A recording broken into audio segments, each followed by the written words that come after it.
What's going on, you bunch of heathens? We are back with another video. This time we are checking out Wendigoon. I saw this video and when he put it out, and then what was it? What did I see him talk about? It was it on unsubscribe? Maybe? I want to say unsubscribe. He mentioned it somewhere talking about sovereign citizens. It must have been unsub. Last time he was on unsub. Because, holy shit. I will admit that when I was younger, I was kind of a fan of the whole sovereign citizen thing because I really distrusted the government. It's only gotten worse, but now I think that these dudes are fucking retarded. Damn, this should be fucking good. Like, I've never actually really delved super deep into this shit, but it sounds like it could be a pretty good one. So make sure you check out the original. It'll be linked down below, and let's jump in. If you're like me, and for the past couple months, your TikTok and YouTube feed has been nothing but recordings of court cases for some reason, then you've probably come across something known as a sovereign citizen. A sovereign citizen, for those of you that don't know, in very diluted terms, is someone who believes... Actually, no, I don't actually get that. Most of my... I don't get YouTube, not YouTube, TikTok. I don't have TikTok. But my YouTube Shorts is mainly Hololive clips. They do not have to abide by the rules of the country that they live in because they themselves are not a member of the country they live in and instead are just these lonely vagrants who exist to walk across the earth or something. What that tends to mean in practice is sovereign citizens get into all kinds of hijinks with anything that involves a court case or a police officer, or... Honestly, thinking back on it now, I think where my whole thing started with the sovereign citizen thing... Actually, yeah, I think I've told this story before. It was a while ago. It was an old video. It was after me and my friend got arrested by the police because we had, God, what was it? Pellet guns. And my mom didn't want us shooting them in our backyard anymore, so we went across the street into some fucking open field.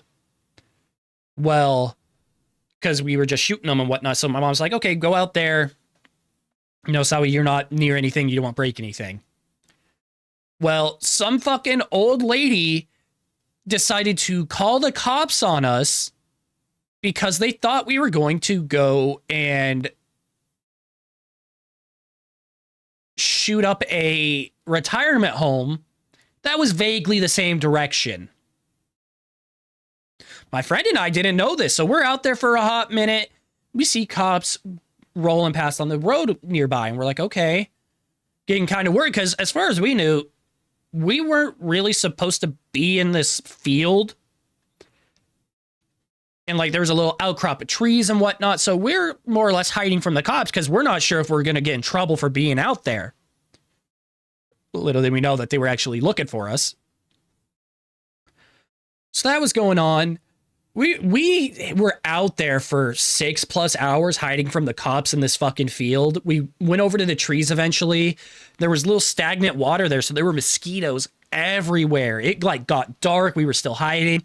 We smeared mud on ourselves to stop the mosquitoes from biting us. Eventually, so I had my backpack and our pellet guns.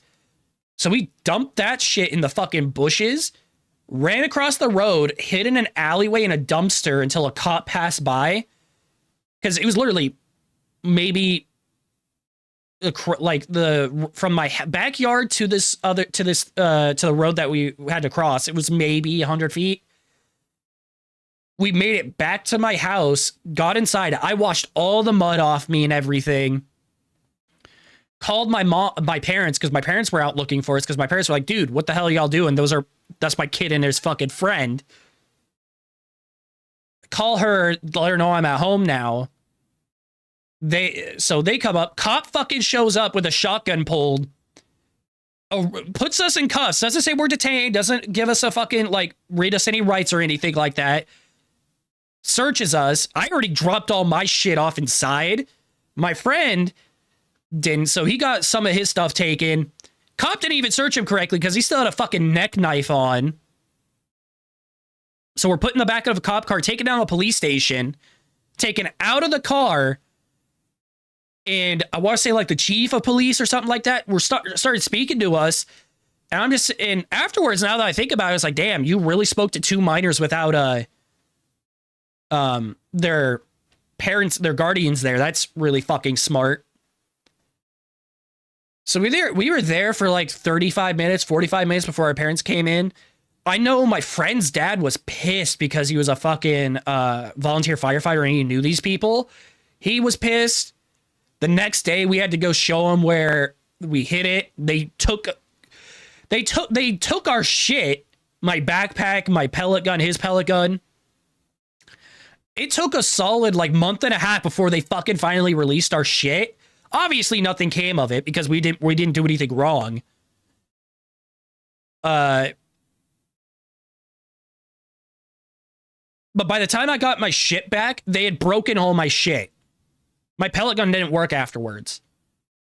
And I moved, and like a year later, my friend still hadn't gotten his shit back. Like, it was some fucked up shit. I was pissed. And right around there, I think is around the time I started, you know, doing the sovereign citizen shit.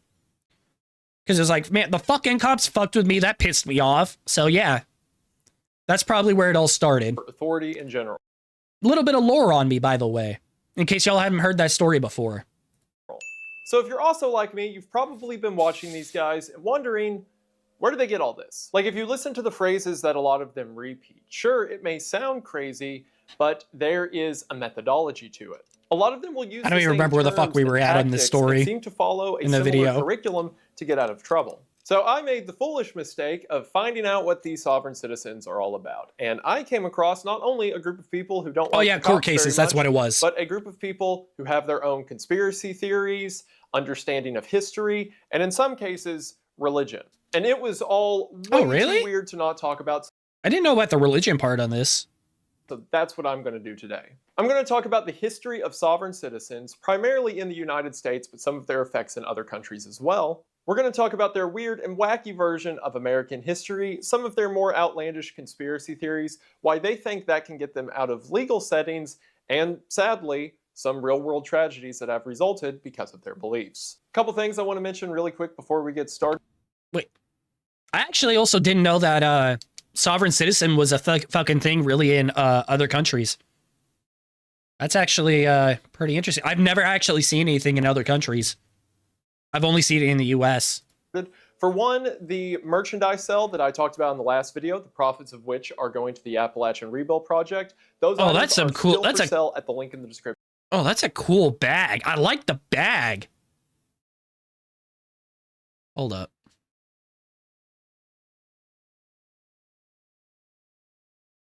I just want to pull this shit up for later. That seems like it'd be really cool. Below. So get in on them while you can. And thank you all so much for the support you've shown already.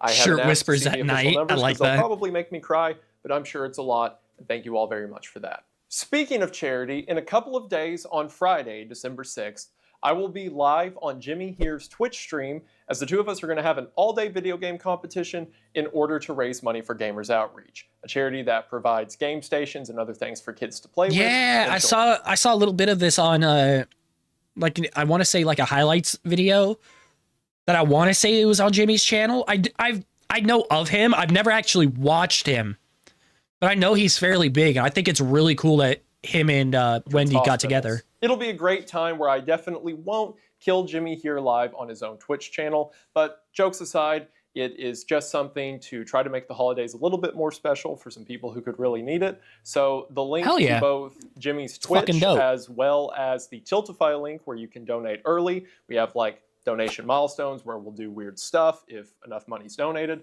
So check those out at the link in the description if you're interested. And in whatever capacity you decide to give or watch, thank you very much. I promise you that us, as well as the kids, appreciate it. With all of that out of the way, if you're excited to hear about the crazy, kooky, and sometimes sad world of sovereign citizens, then stick around after the sponsor as we get into it. I'm totally down to hear it. A bad decision, but hey, I'm not your dad. But you know what else is a bad idea? Are you sure? Unhealthy. And trust me, I understand that eating what you're not supposed to is often far easier than eating what you are supposed to.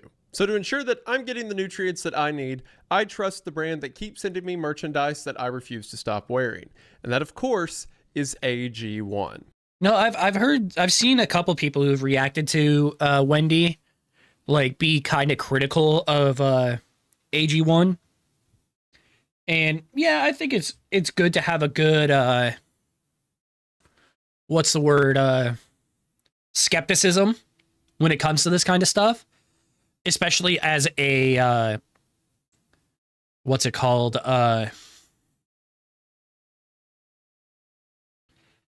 Fuck, I'm trying to think.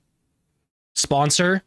But judging from the fact that they've sponsored him for well over a year, I think at this point, I think they're fairly legit. Easy one-stop shop that includes your multivitamins, phytonutrient blend, and probiotics in one easy scoop. Since I started taking AG1, I've had the energy to get through the day without slugging off or taking a nap. Because it's amazing the kind of things you feel up to accomplishing when your body starts getting the I can't take naps. For. If I take naps, my sleep schedule gets absolutely fucked, and I'll stay up till 6 a.m. To making videos, and it's ruin nice my to sleep have schedule. Someone in your corner making sure you have the energy. So to therefore, do all I can't do that. And I wish I AG1 has could. components for everything from your daily nutrients. I really wish I could take naps when I get tired, but I can't because otherwise That's because the it people screws at that AG1 screws that have up. gone through rigorous testing to ensure that your blends of superfoods to multivitamins are taken care of in one easy drink. And I really mean easy, because all you need is 8 to 12 ounces of water and a spoonful of AG1 and you are good to go. Your body's kind of important considering you only get one of them. So let AG1 help you take care of it. And right now, there's never been a better time to get in on their offer. That's because right now, if you head to the link in the description at drinkag1.com/Wendigoon, along with your order of AG1, you'll receive a free welcome kit. This includes a bottle of AG1's vitamin D3 and K2, 5 days worth of AG1, and their convenient travel packs, QR code in case y'all want to use it. That's right. To get in on all of this, I'm assuming it's still active because it's within 7 months. At drinkag1.com/Wendigoon and with how big Wendigoon is, I'm assuming it's still going on. Incredible offer today. Thank you all so much for watching the ad. Thank you so much to AG1 for sponsoring the video. It really does mean the most. Hope you all check them out. Link is in the description, and we are back to the video. We are going to go ahead and get into it, but as always, thank you for watching. So thank you for making it into all of the weird and wacky conspiracies of sovereign citizens, but for any of that to make sense, we have to start with their history.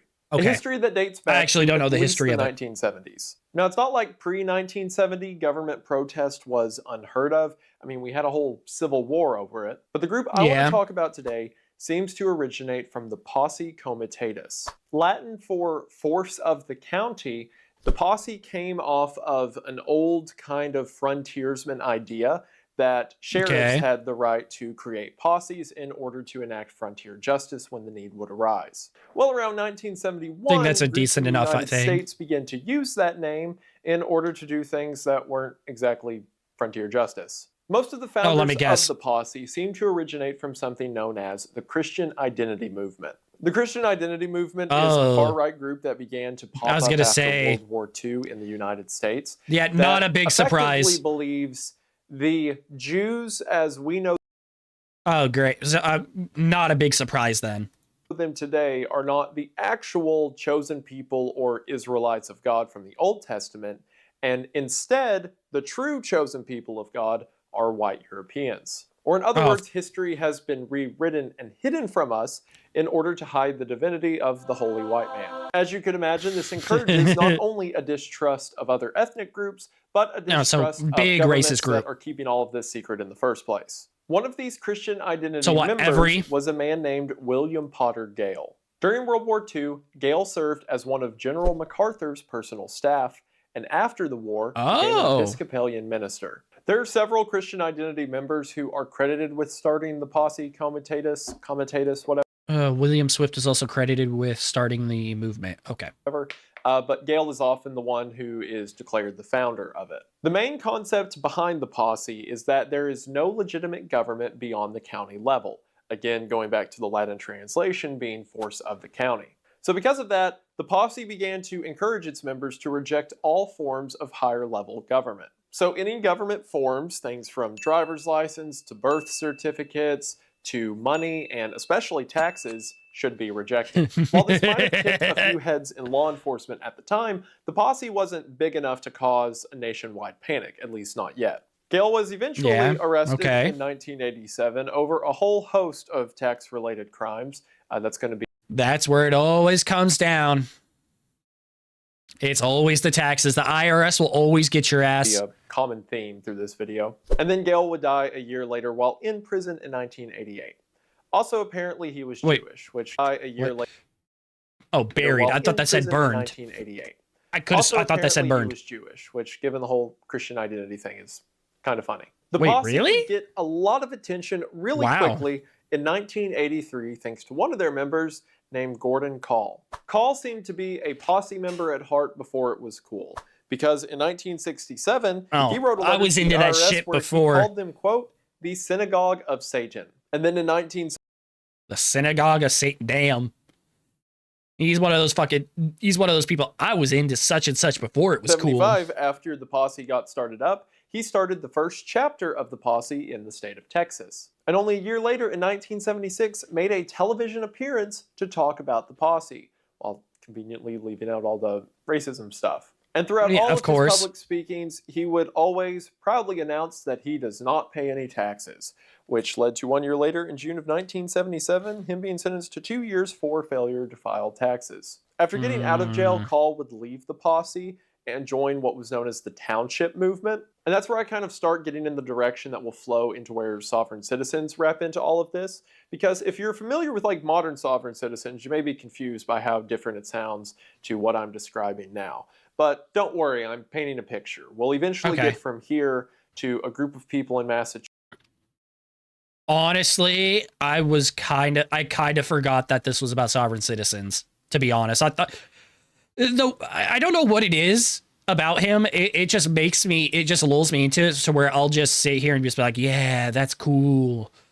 And just listen to whatever the fuck he's talking about. He could go off on a fucking tangent that has nothing to do with something and be like, yeah, I don't care that this has nothing to do with the video I clicked on. I'm listening to this. Having to stand off with the police, declaring themselves to be Moroccan nationals who have a signed treaty from the government. I'm not kidding. Well, Call continued to be a part of various anti-government groups. I don't think I ever heard about that. With local authorities. That eventually led to a couple of U.S. Marshals tailing him to a posse meeting.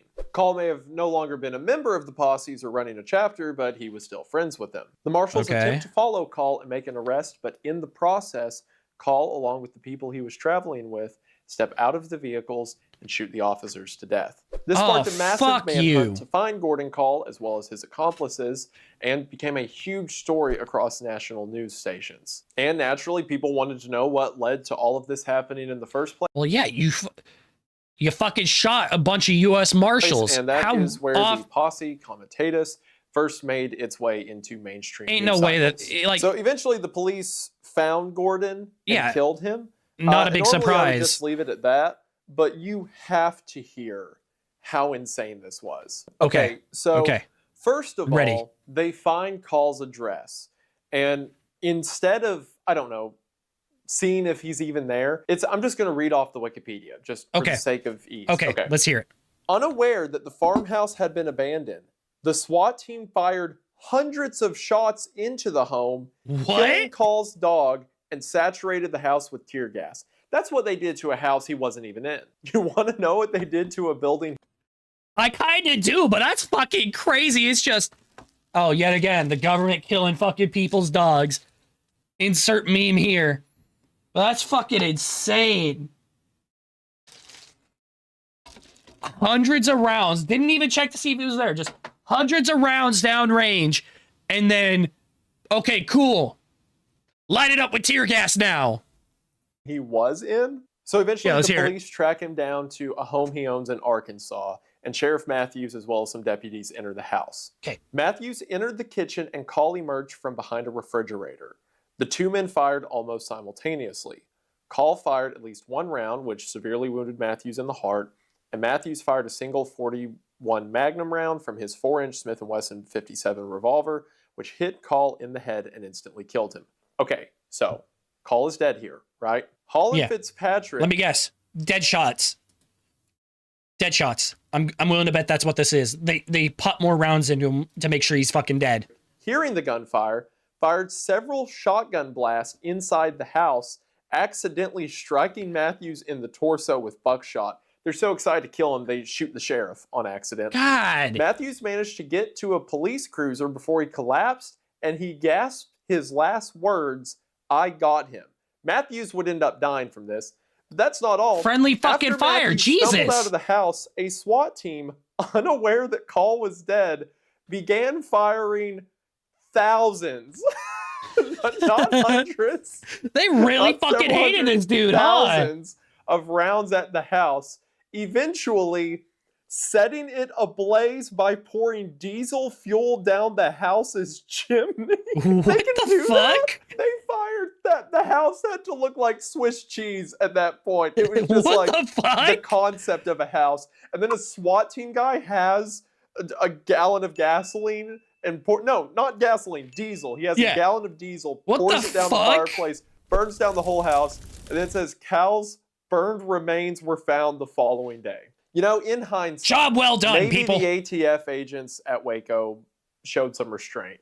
Certainly fucking sounds like it. Headlines and people began to talk. Not only did that encourage infamy with the group to the public at large, but that also encouraged new eyes looking onto it who didn't hate everything it had to offer. It was at this point a lot of the anti-state ideas began to shed away from just like the Christian identity, like exclusively right-wing thing, and started to make their way into other pockets of belief as well. One of these gurus, or better yet grifters, who were so excited to sell to the incoming flux of people excited to learn about all the new ways to hate their government, was a man named Roger Elvig. Roger Elvig came up with a concept of something known as redemptionism. And trust me, we're going to get into what that means in a minute, but all you need to know for now is that redemptionism is a secret way to steal money from the government based on a series of hijinks. So effectively, Elvig was saying that there are ways people can get money from the state by just filing the right paperwork. He even wrote and sold a book about how to do this whole process called The Redemption Package.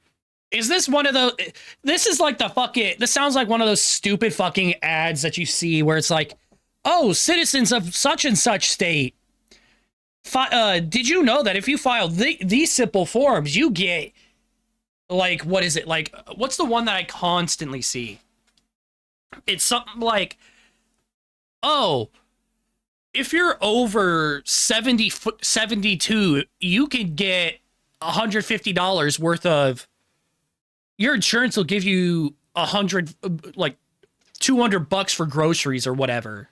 Is it something like that's what this is sounding like? Which to this day is like the Magna Carta of sovereign citizens. And again, that's if even at the time they're not using the name sovereign citizens yet. At the time, Roger was the spokesman for a group called the Committee of States. But again, all of these kind of posse fractured groups have their own names that eventually reform into like sovereign citizen ideas. One of the things that Roger encouraged people to do was to pay for things through something called a sight draft. A sight draft is effectively a fake check that is made out of Roger's own company. As you can imagine, the government didn't like that, and Roger got arrested a lot. Between the 90s and 2000s, he served like over a decade in jail, as well as 9 months in a psych ward for reasons that will become very apparent shortly. So that whole detail about getting extra money by filing paperwork with the government kind of became the movement's whole thing. And not only getting free money with paperwork, but being really annoying with paperwork.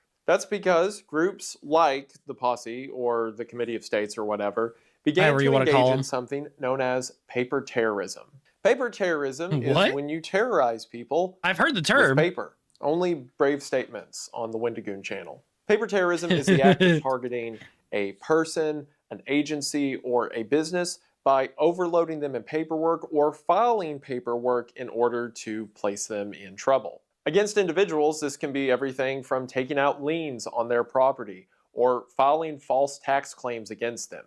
Things that the person probably wouldn't know about until they go to buy a house or something, and then, oh, look, someone's taking out a $2 million lien against your property. And with businesses and legal channels, this can just be filing for new motions and new steps to such a degree that it overflows the system, essentially meaning that nothing can be done. It was these kind of actions that would lead to what is not only probably the biggest event in like sovereign citizen history, but also the longest armed standoff in FBI history. Okay. And that is the Montana-Freeman standoff. So in the town of Jordan, Montana in the 1990s, there was a group of people who, again, under the whole township idea, which is basically just another name for everything we're talking about, a group of people started what they called the Justice Township. It started out with banks stating that several people were coming in complaining that they had sold something to a member of this Justice Township, and the check would be some loophole, or it would be a fake check, or some means of them not getting the money they were owed.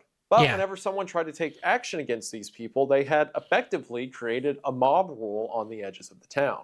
They claimed that they did not abide by any federal court and instead adhered to their common law and their rule of law, which I guess includes scamming people. This culminated in 1994 when the properties of one of the leaders of the group was to be foreclosed on, and the group simply decided that they were going to take over this small town. In a series of events that deserves its own video, police were trying to intervene in the situation, but didn't know how to handle it. The members of the Justice Township were holding their own mock trials where they decided they were going to do things like hang judges. None of that actually happened, but thank God. The FBI, seemingly having learned something finally from Waco and Ruby Ridge, decided to not go in guns blazing and just kind of wait it out. Speaking of Ruby Ridge, in April of 1996, the FBI had Bo Gritz and Randy Weaver come to the standoff.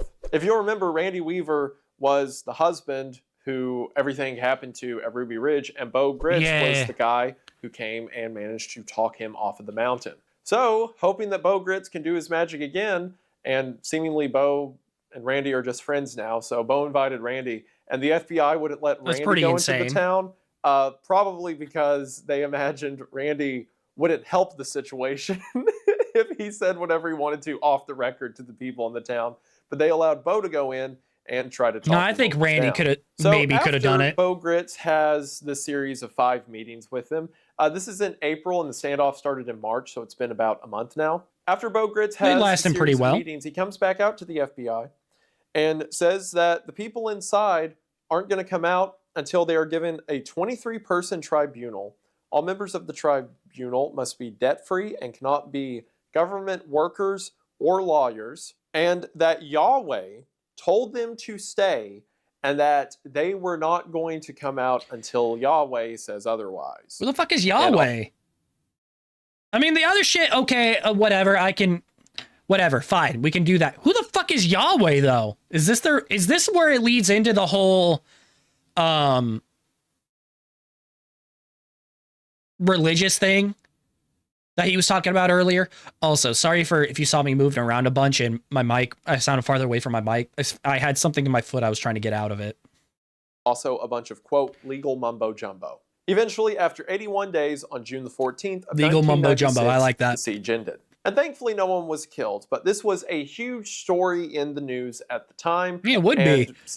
Well, considering the last 2 like this were Waco and Ruby Ridge, to the Gordon Call incident earlier, put a lot more eyes onto the movement. So you're probably hearing all this and thinking, okay, what movement are we even talking about, right? Because I've talked about white supremacist stuff, and I've talked about like guys killing police officers, now I've talked about a standoff. Like, what is it these people are even on about? Why are so many people so ready to hop on board to whatever they're selling? I am so glad you asked. Because now I get to talk about distrust and hate of the government. Wacky history of the world according to sovereign citizens. So the let's hear this history. Sovereign citizen is a very scattered term. Just because 2 people call themselves sovereign citizens does not mean they hold the exact same ideology. As mentioned earlier, there's like white supremacist sovereign citizens, and as we're going to talk about in a minute, that was nowhere near what I was. Supremacist sovereign citizens. So in other words, when I was into it, it was the whole fuck the government thing, conspiracy side of it.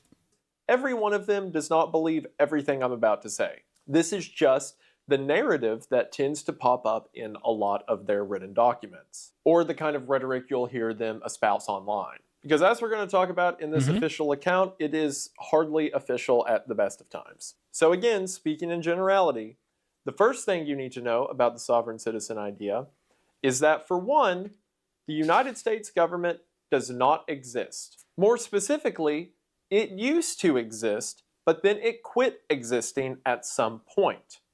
What point is that, you may ask? They don't know. Well, that's a great question, because there is no hard consensus for when this actually happened, but all they know is that at some point the government quit being the government. Most theories will say this happened sometime during the Civil War. Other alternatives is it happened during the creation of Washington, D.C., like the formation of it. And others say it was in 1933 when the United States dollar left the gold standard and became a fiat currency. At whatever point it happened, the United States quit being a country and instead became a corporation. A corporation of who, you may ask? Great Britain, or also Israel sometimes. A lot of sovereign citizen movements love to hammer home the use of language in legal settings. I vaguely think I've heard of the fact that the U.S. isn't a government anymore and maybe a corporation. But I don't think I ever heard of it as, what was it? Trying to think of Britain or Israel. I never heard of it like that. I just maybe they did say, but I don't know. Cause like I said, I was like 13-ish, maybe. And it was probably more along the lines of, I was thinking the world elites, I think is what I mainly remember thinking. I don't remember most of this. Only they always use it incorrectly. For example, in 1878, when the District of Columbia, or Washington, D.C., was formed into a municipal corporation, they take the word corporation quite literally as to say the entire government is now a business. Because of that, they believe that the United States switched from a common law idea to a commercial law idea. In other words, the country once ran off of laws and rules that were made by consensus and for the operation of its people, but now exist for the operation of a company. It's because of this, in a lot of their legalese, you will hear terms like admiralty law or maritime law, because again, they're under the idea that the United States is effectively an international extension of Great Britain. So any of their laws might as well be the rule of the... I'm sure he'll go into it at some point, but a lot of the time it's not... they aren't driving anywhere. They're traveling. Shit like that. I've heard that a bunch. The rule of trade over the seas, maritime. Some will take this to the extent to say that the bar, the thing which lawyers in the United States are judged up against, actually stands for British Accreditation Registry. Or I have heard of that before too. Seen on American flags in courtrooms is not just an aesthetic choice, but is actually a subtle clue to all of us, for some reason, that it is an extension of the Navy, because naval vessels will do that, I guess, sometimes. Therefore, any interaction you have with the United States government is binding you to that massive corporation. So the only way you can be free of it is if you opt out.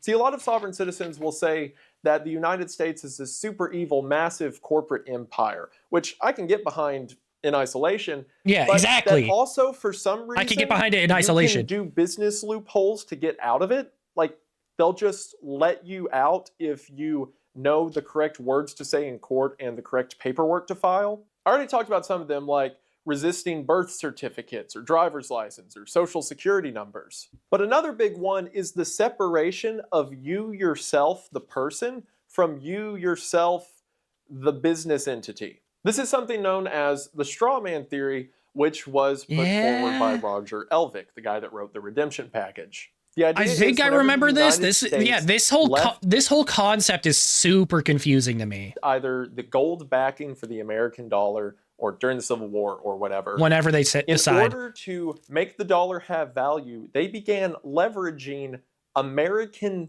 individuals to other governments based on their potential monetary factor. In other words, whenever you're born in the United States or do anything to get a United States citizenship, that is leverage that the government creates about how much money you could potentially make in your lifetime. Depending on who you ask, this can be tens of thousands of dollars to millions of dollars. So, tied to every individual, there Who decides this though? Like, it seems very arbitrary. Like, do I get to decide? Because if so, my ass is worth millions. Or what? Is it self-worth? Bank account that the United States has stashed and is just banking on the idea that you'll never go to cash it in. So a lot of the strategies that they will use in order to come up with these money schemes is to draw off of that secret bank account that they are tied to. This is done by separating yourself from your legal identity and then drawing from your legal identity's worth. Or in other words, your straw man's worth. One of their points of evidence for this is that often on official documentation, your name will be presented in all caps. So there is the Isaiah, which is me, capital I. Yeah, you have the standard spelling, like with the yeah, it's different because it's not capitalized normally. Yeah, I remember hearing about this. I wonder if I heard it from him on the podcast or not. SAIAH. Because I think he talked to Donut about it. ISAIAH. And if I, lowercase Isaiah, can remove myself from uppercase Isaiah, I get all of the money that uppercase Isaiah is entitled towards. That's also leverage to other governments that I can just take for some reason. And there are all kinds of proposed means to go about this. You can file a trademark for your name. You can file a financing statement against your straw man or against yourself, but again in all caps. You can file specific documents very specifically. With the Secretary of Treasury. When you go to pay bills, you can simply fill out your social security number, which means the government is entitled to draw the money off of the secret bank account that social security number is attached to. You can report funds as the tax withheld. You can file a 1099 OID, which in a lot of circles is believed to be the secret document you can file to get access to this bank account. In some cases, you can simply write taken for value on a check. Or I just love the idea that that the government would have these secret ways to do this. Like, this is shit I never fucking believed. Because this shit just sounds so fucking stupid and far-fetched. Or accepted for value, or A4V, which is a big thing in these circles. You can even simply write on documents in red ink, which red ink, according to them, is used in order to end contracts a lot of the time. So by filing official paperwork with red ink, you are subtly telling the government that you no longer want to be a part of their corporation. And again, for any of this to work, the government has to also let you off the hook if you know how to outsmart it. For some reason, in a lot of these theories, the post office always comes up as being like a huge mediator of the government's true power. So in a lot of the documentation they file, there will be stamps attached because that is, again, like a cheat code to get it through to the correct channels. It's just... I mean, what can you fucking say to it? It's so fucking, like, just brain dead. That's like, yeah, this like, the whole thought process is, like, the government's trying to fuck you over. The government hates you, all this shit. But but the government's totally gonna leave a little hint, you know, wink, wink. Let me wink at you really quick. That this is how you would, do this to get out of it. So like, the what? FBI and Treasury Direct websites have also had to make statements saying, what? Because they were asked so many times if there's secret bank accounts tied to every person's name worth millions of dollars. So I'm sure that was confusing for everyone at first. Another way that they'll do this to say that you can outsmart the government if you figure out all their secret tricks is through speech. So for example, if you are ever to refer to yourself Nah, bro, that's a fit and a half. As John Smith, then you are, because that is your government assigned name, tying yourself through the contract by your own grammar.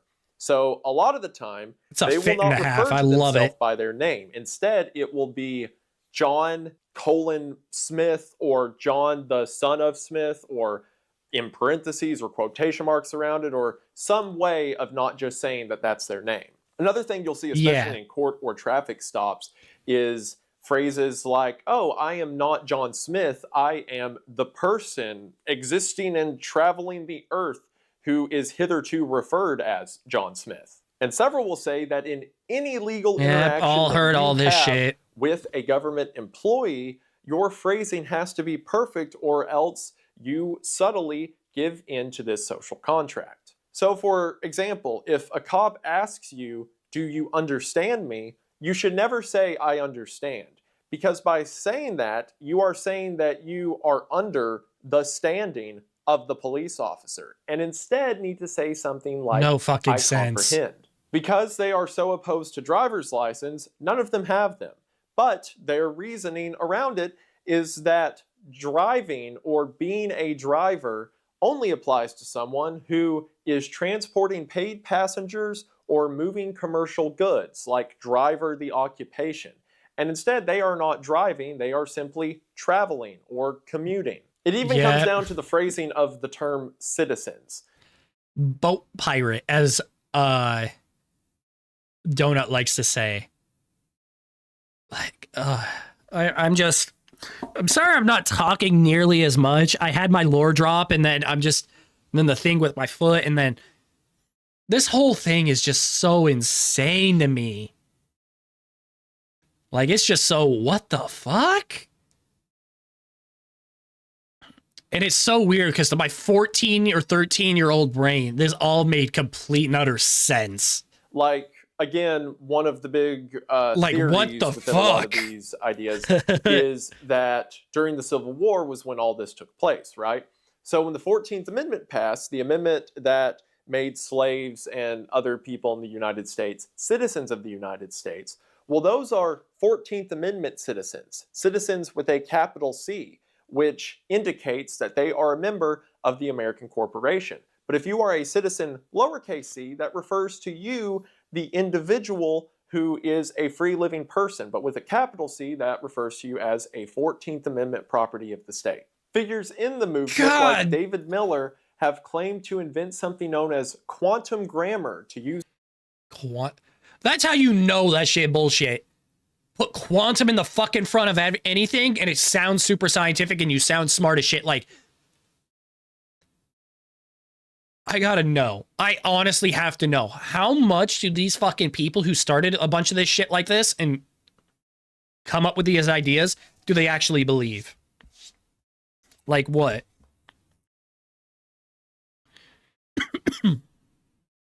Fucking insane. In courtrooms to get the exact results you want. These include things like only nouns matter. Use as few adjectives or verbs as you can because they don't exist legally for some reason. What? And that every sentence you say needs to be at least 13 words and begin with the word for. This is the court. And of all the 2 million words in the English language, we got 720 words that are syntaxed. That's it. David Miller also claimed to have been made the king of Hawaii because he turned Hawaii into a verb. Whatever that means. Another figure named Russell Gold claims to have become the... What the fuck does that mean? Federal Postal Court 3, December 2016. Oh, the dash, colons, comma.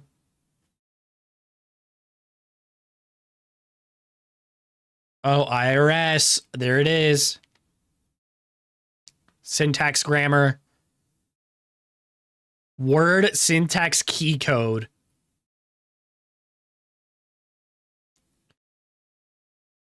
Postmaster General of the United States, because again, the post office is so important, that makes him the ruler of the United States. And he did this by filing paperwork in the correct way, I guess. Wow, I didn't know it was that easy. I can rule the US by doing that? Well, fuck, why don't I do that shit then? They also love to take old documents and pull them completely out of context to use... Also, I just love the idea of, I hear postmaster, and I get it's probably just a dude in a suit or whatever, a standard government dude. But in my brain, it's just a fucking male dude, like the summer uniform male uniform, where it's the blue shirt, khaki pants with the fucking mailbag with that fucking stupid like safari hat or whatever. And just, I just have that image in my fucking head of him being, just say, with the fucking King of America sash, kind of like Peter with the crown and the scepter, and just being like, I am the leader. Language, like, it's so fucking insane to me. Them whatever result they want. Like, for example, the whole discretion between driving and traveling comes from old documents that say people have the freedom to travel wherever they want, not recognizing driving to be another stage up from simply walking around. But they'll pull from everything. They'll pull things from the Bible. They'll pull things from the Magna Carta. They'll pull pieces of the Constitution taken out of context. Again, leaving out the parts they don't like of course, 14th Amendment or whatever, and keeping of course the parts it is. they do like I should be allowed to drive vehicle whenever I want, I guess. An example of this is the Moorish sovereign citizens. So the Moorish sovereign citizen group comes from something known as the Moorish Science Temple of America. So to clarify, this isn't to be confused with the Moors, which is a sect of like Muslims across the world. And it's not even really the Moorish Science Temple, because it's even an offshoot of that. The Moorish Science Temple began in the 1930s and was an early predecessor to the Nation of Islam. It was founded by a man named Noble Drew Ali in the 1930s, who said that black people are actually descended from the ancient Moabites. Not the Moabites mentioned in like the Old Testament of the Bible, the Canaanites, but a group of ancient Moroccans who have been kind of lost to history. So years later, groups of people from the Moorish more interesting weird history Temple started to adopt these sovereign citizen ideas and work off of something from 1786 called the American-Moroccan Friendship Treaty, which for one is a really cute name for a treaty. But this was a treaty in I've heard of this. 1786 between America and Morocco. Yeah, it's the Fat Electrician did a video on it. Yeah, it's the longest lasting treaty for the U.S. Effectively declared good standing in trade routes across the ocean between the two countries. Yeah, because it had to do with Barbary pirates. The longest standing treaty agreement in United States history. But they take that out of context, a document about trade laws across the Atlantic Ocean, and say instead, it is to say that any Moroccan citizen is a friend of the United States and therefore does not have to abide by United States law. And because, if you remember, the idea behind the Moorish Science Temple is that all... I gotta know what the fucking thought process is there. Like, what mental gymnastics you have to do to fucking hop through that shit. Moroccans, well, that's really convenient if you don't want to follow the law. Yeah, you'll also hella see a convenient. lot of people in this side of the movement attach the words El or Bey to their name as a further connection to their supposed Moroccan roots. Some members of the group will even take it a step further and say that the only true citizens of the United States are Black Americans who are descended from ancient Moroccans. In 2021, a group of Moorish sovereign citizens were traveling through Wakefield, Massachusetts when they were stopped by the police. They were fucking traveling. That shit always gets me because I know that they don't drive, they travel. Loaded up with weapons, ammunition, and body armor, and said that they were going to train at a piece of private property across the state. Despite a lot of what they had being illegal in Massachusetts, as well as their whole demeanor being, suspicious, they said because of the Moroccan Friendship Treaty, they do not have to abide by the laws of the United States, much less Massachusetts. And again, all of this Yes, because if I go into another country, I totally don't have to follow their fucking laws whatsoever, huh? Makes zero fucking sense, because I totally don't got to do any of that shit if I go to, like, Germany or something like that. Like, what? Off of a document from the 1700s that isn't even about the thing that they say it's about. It is so frustrating how they will pull words and concepts from anything except the thing that actually applies to whatever's happening. So normally, what this looks like in practice, either it be traffic stops or in court, is the most annoying thing you've ever seen. There are hundreds of videos you can find online, thousands of videos, I'm sure a lot of you have come across, of I used to be, like I said before, I was very into it. Like, my mom was binge watching, God, what was it? was it the Rookie or 911? I want to say Rookie. And on one part, I was just passing through going to the kitchen, and I heard the fucking some mom in a minivan got pulled over with her kid, and she said something. Oh, I heard, "I'm not driving," and I think it cut to the cop for whatever reason for like a small like react. Like, what? What do you mean? Instantly, without thinking about it, I just yelled out, "She's traveling." Lo and behold, that happened. She says that, and instantly I start fucking busting out laughing. I'm like, I fucking knew it. She's a sovereign citizen. Getting just that one sentence threw that shit up. Or getting in fights with judges because they didn't fill out a law or do something they're supposed to. And then they just want to keep fact checking and pulling obscure phrases from documents that don't even apply to what's going on in order to say how they are immune from everything else other people have to you ain't immune, by. bitch. You might not accept it, but it doesn't mean it's not happening. You guys are to me for no reason at all. And you know what? If I'm being completely honest, if it just ended there, if it was just people who get pulled over by the police and say, I actually don't need a license because I don't have to follow your laws because of this piece of paper from 1840, then I would just think it's funny. Because this kind of thing never works, and most of the time it just results in a funny altercation, right? But a lot of the times, people with this ideology will use the ideas to steal money or steal property. I already talked about, like, back in the Justice Township, that whole thing kicked off because people were effectively writing fake checks. And not to mention all the people like Roger Elvick who made a living off of selling this ideology to people who most of the time... Tell me, people, this whole book that he made, do you have to spend real money on it, or are you able to send him a fake check? Why don't you tell me that? Did you have to spend actual money on it? Or did you have to spend your fake money? We're in dire straits financially and looking for any way out. But then you have figures like Barton Butts, who did the same thing, trying to convince people that they could get fraudulent treasury checks in order to pay off all their bills, while conveniently only taking cash for people who... bought this ideology. Like I just fucking said. At one point, even convincing a woman to try to pay off the house she was getting foreclosed on with one of these false checks. And then you have figures like Ronald DeLorme, who helped found or pretend to found a fake Native American group called the Little Shell Pembina Band of North America, who claims to be a tribe that is owed 53 million acres in the United States. One of their assets a hell of a fucking name. $27.9 million in Ponzi schemes. When the investigation began, the investigators got hit with $1.7 trillion worth of lawsuits. That's nothing compared to figures like Winston Shrout, who mailed over $1 quadrillion in counterfeit securities. Which... I'm sorry, quadrillion?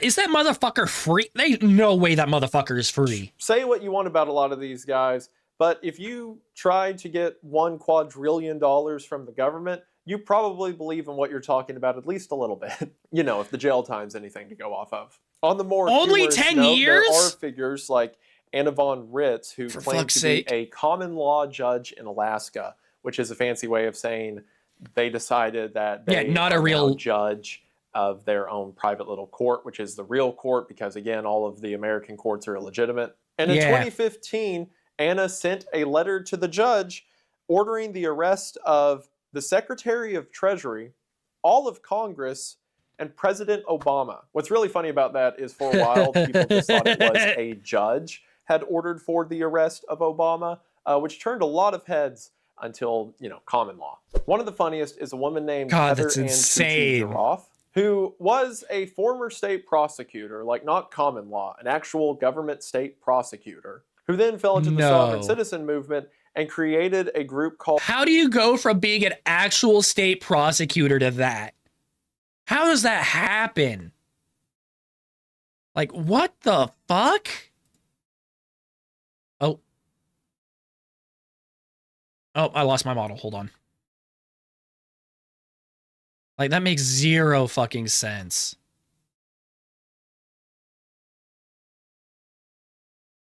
Like, holy shit, that's fucking insane. All right, I'm back.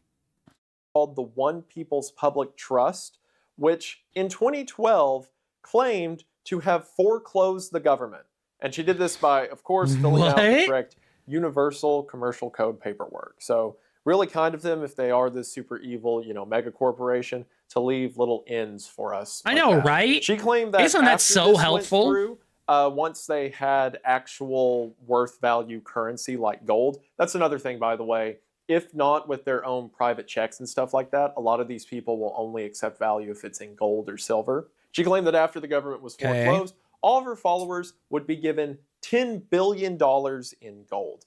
And then when the money didn't show up, she said, and I'm not kidding, that aliens had it. Her and her business partner, Randall Bean, were wanted by the government for about $2 million in financial fraud. And they arrest Bean, and then they go to arrest her, only to find out that she was at the White House trying to demand a conversation with, at the time, President Donald Trump. And a lot of the time, again, the majority of the time, these sovereign citizen stories are just funny. They're just kind of a goofy scenario of someone getting out of their depth with trying to understand the legal system or courts or something like that, right? But then you have situations like this where people are legitimately being hurt financially, or they have liens put against their house, like I mentioned earlier.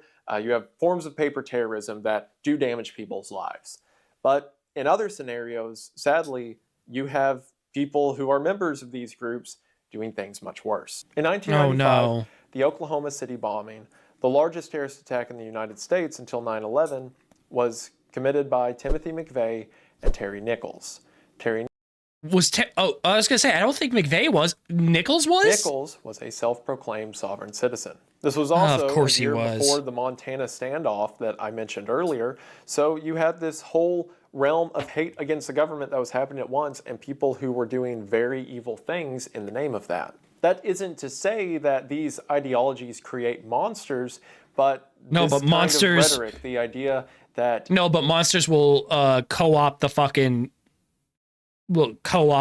term and whatnot and use it when committing atrocities. Everyone in power is part of some super evil conspiracy that is trying to take you for all you're worth, rather than just, the way the world works sometimes. It causes a lot of people to do a lot of bad things. Or at least people who are already willing to do bad things are attracted by the aesthetics of it.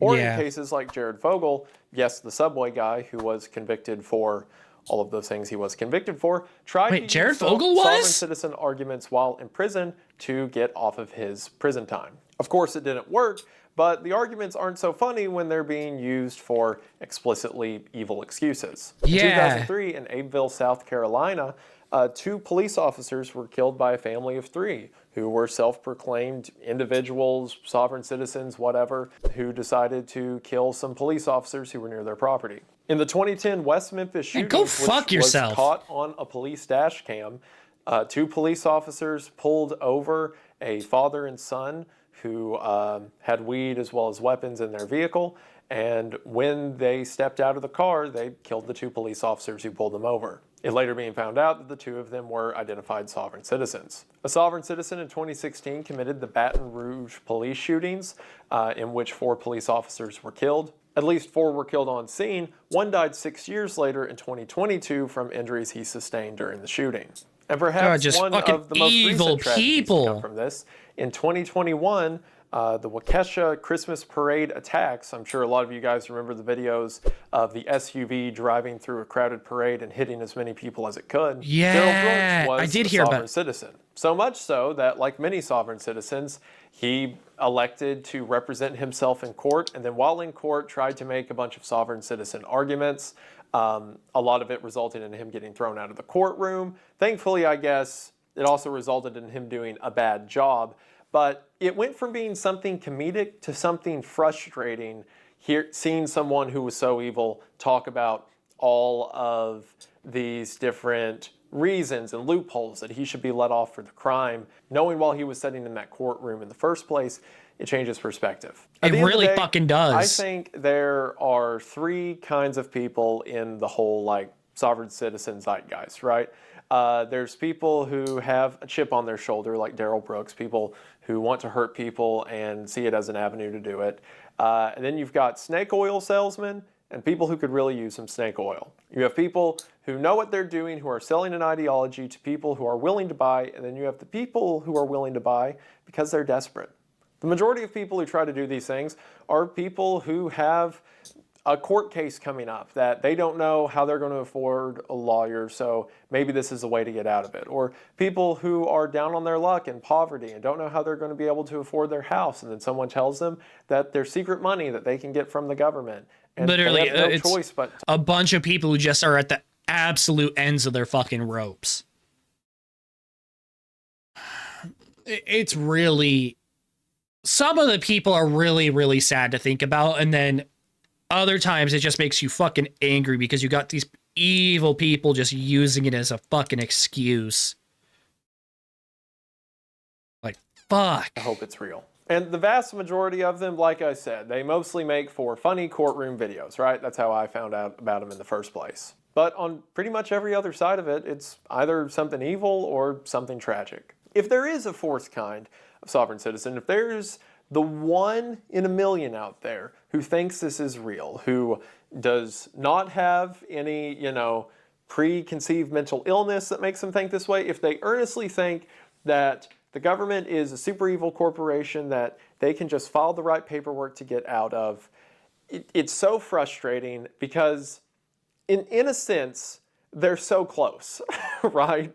Like, yes, the government does make laws that benefit them and do things for profit. That's great. What are you going to do with that information? And then they're like, I'm going to file a 1099 that gets me $20 million. And it's like, okay. Most of the time with these cases, the people become the very thing that they accuse the powers at be of being capable of, right? They say that the government is full of these evil people, but then they get even if it's not real power, it's some semblance of fucking power, and it goes straight to their fucking head and become evil. Not a big surprise.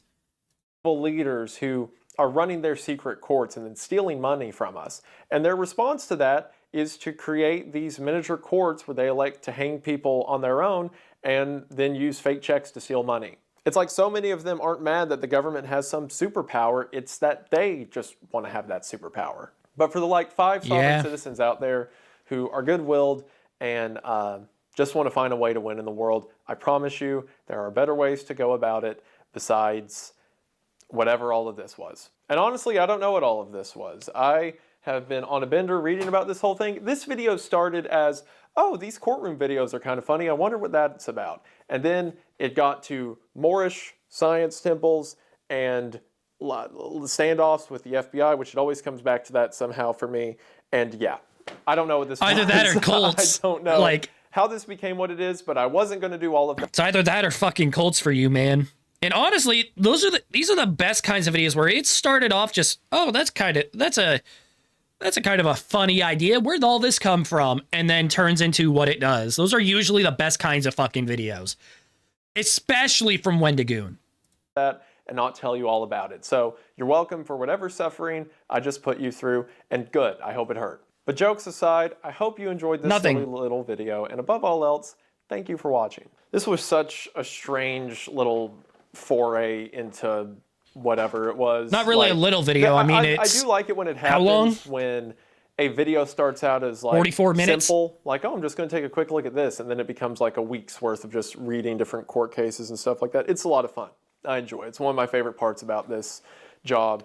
I've had friends tell me some of my favorite videos to help you with research or to help put together scripts for videos or bullet points or whatever for videos. And honestly, to me, that takes the fun out of it. If I could get someone...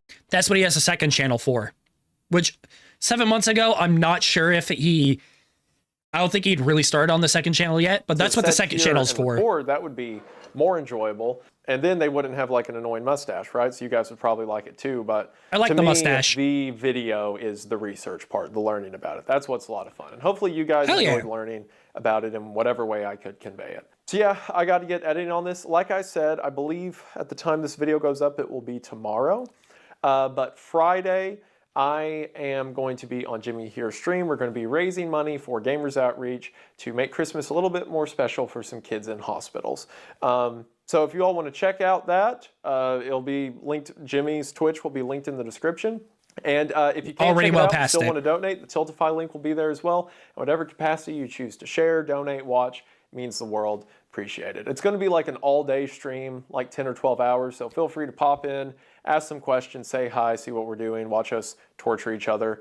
There's a lot of donation goals that like we have to do increasingly painful stuff, so that'll be great. Yeah, I love those kinds of streams. If it wasn't for the kids, I wouldn't do it. But yeah, that'll be in the description, so check that out if you're interested. Nah, bro, fuck them kids. The merch, I'm kidding, obviously. The ARP, my merch drop is still active. I think it will be till like January 2nd, so link for that's in the description as well. Thank you all the so original much one's over, but I do want to check. I know I pulled it up in the beginning, but I do want to just check that kind of shit out. Because he has some really cool stuff. Right now, but that one's just going to my checkbook, so I'm not going to shell for it as hard. Feel bad after 2 charities to then drop another plug. Yeah, just a lot going on. Thank you all so much for your support with everything. It means the world on the podcast, on this. Just you guys are great, really. You're great. I'm going to get to editing this. Hopefully you guys enjoyed it. Hopefully it wasn't a huge waste of your time. And I believe that should do it for now, but I just want to say thank you for watching. Thank you for making it. I did enjoy. I will see you in the next one. Bye. Bye. Wendy is always a treat to fucking watch. He really is. Like, he is really he's always a fucking treat to watch. I hope you guys fucking enjoy him too. The original video will be linked down below, so make sure you fucking check it out. Even if you don't watch, like, he has some other videos that are super fucking good. So make sure you check it out. Make sure you guys like, comment, and subscribe. And until next time, take care of yourselves. See ya.